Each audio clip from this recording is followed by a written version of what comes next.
The night the police came to the Mackenzies' front door was the same night a renegade tornado tore the rooftops off 14 units in the apartment complex behind the A&P.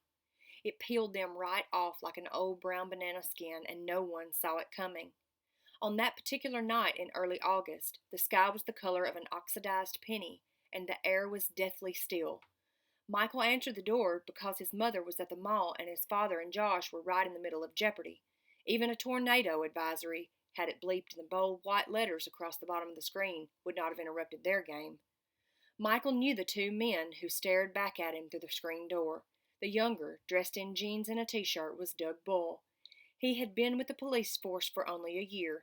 Michael and his friends had nicknamed him the Hangman because he made his reputation catching kids who were drinking in the park, then booking them.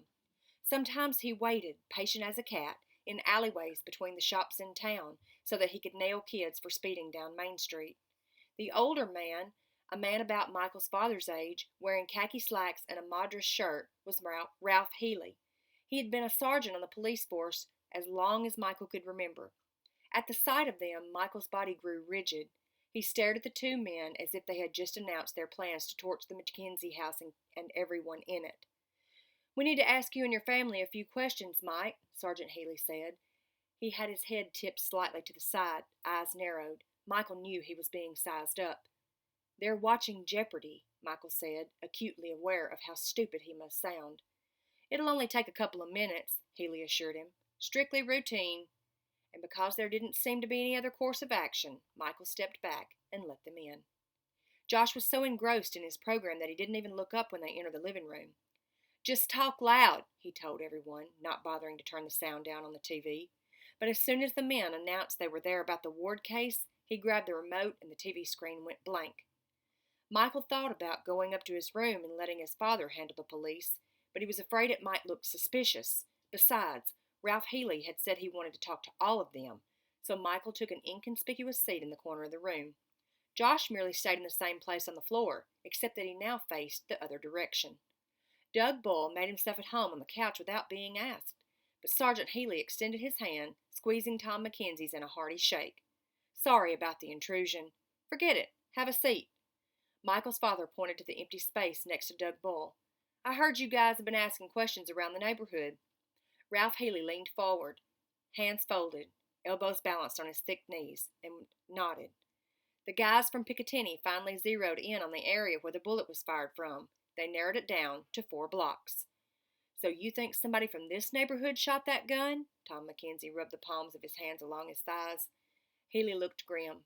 "Well, it sure looks that way," he said. "That's why we're here. We've been doing the rest of the investigation on foot, asking the folks around here a few questions." Michael's father stared down at the carpet but didn't say anything. Michael was suddenly aware of every muscle in his body, as if he were readying himself for an explosive takeoff from the starting block at a track meet. All his senses were attuned to Healy's every word, his every move, waiting. Ralph Healy had rough red hands. He kept them folded, fingers locked, as if he were about to pray. Michael found the image disturbing. "I guess you've been following the case in the papers," Healy said to Michael's father.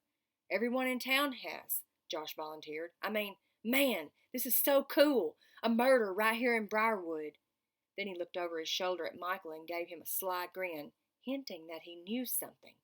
Michael wanted to punch his lights out. Meanwhile, the three men were staring down at Josh as if he had just surfaced from somewhere beneath the carpet. Tom Mackenzie glared at Josh. "I hardly think someone dying, especially the way Charlie Ward did, could be described as cool." Watching his father and brother, Michael was suddenly aware that his father had not looked his way even once since the police had entered the room. It was as if he weren't even there. Such behavior was so out of character for his father that Michael began to wonder if he suspected something. "You guys have any ideas about what kind of gun it was?" Tom Mackenzie asked, turning his attention back to the two men. When Healy didn't say anything, Doug Bull slid his wide backside forward on the couch as if he'd just decided to be a part of the investigation. "We can't give out that information," he said. "We're just asking people if they have any handguns or rifles in their houses, or if they know of anybody in the neighborhood who does." Ralph Healy parted his hands apologetically. "It's nasty business, asking people to point fingers. But if you know of anybody—" A lot of people around here have rifles, Tom Mackenzie said. I don't know about handguns. He frowned, looking skeptical. I've got 2 rifles of my own. Then he cocked his head toward Michael, and Mike's got an old 45-70 Winchester his father gave him. Michael's heart raced uncontrollably. A light sheen of sweat appeared on his upper lip and forehead. He was sure someone would notice. Excuse me. Ralph Healy eased his body back into the couch, as if he could relax now that he had gotten what he'd come for. He sighed and looked toward the picture window. I'll need to see those rifles, he said, then added, nothing personal. We have to inspect everyone's guns. Michael watched as his father stood up, hands in pockets. He could tell his father had been caught off guard by the sergeant's request. Then he turned to Michael for the first time since the police had shown up. Better go get the Winchester, he said. Maybe it was something about the way his father said this, but in that single moment, Michael realized with horror that his father had at least considered the possibility that the shot had come from his own house. Michael licked his lips. It's not here, he said, surprised by the evenness of his own voice. His father stared back at him, hands still in his pockets. He shook his head as if he hadn't heard right. Where is it? Without a moment's hesitation, Michael said, At Joe's.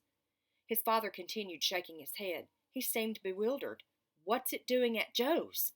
Michael kept his eyes on his father's face. He was afraid that if he looked away, the gesture would scream his guilt. He shrugged as casually as he could, although the muscles in his shoulders and neck ached with tension. I loaned it to him. Tom Mackenzie yanked a hand from his pocket and jerked his thumb in the direction of the cordless phone. Well, call him and tell him to get it over here. Michael could see that his father was upset. He couldn't be sure if it was only because his son had loaned out the rifle or because he sensed something else. Michael picked up the phone and dialed Joe Sadowski's number. He wasn't worried. He knew Joe was at work. All he'd have to do was leave a message. But to his horror, Joe answered. I thought you'd be at work, Michael said, forgetting the others who stood only a few feet away. I got fired. Michael knew he should ask him what happened, but this was not the time. Somehow he had to pull this thing off, and he had to make Joe play along. Listen, I need my rifle back. The silence lasted so long, he was afraid Joe had hung up. What in... Man, I don't have your rifle? Oh, man, you're kidding, right? Why didn't you tell me before? Michael said. My dad's going to be mad. About what? I don't have your rifle. Joe drew a deep breath. Man, you're losing it. You're really losing it. Jesus, they stole it right out of the car?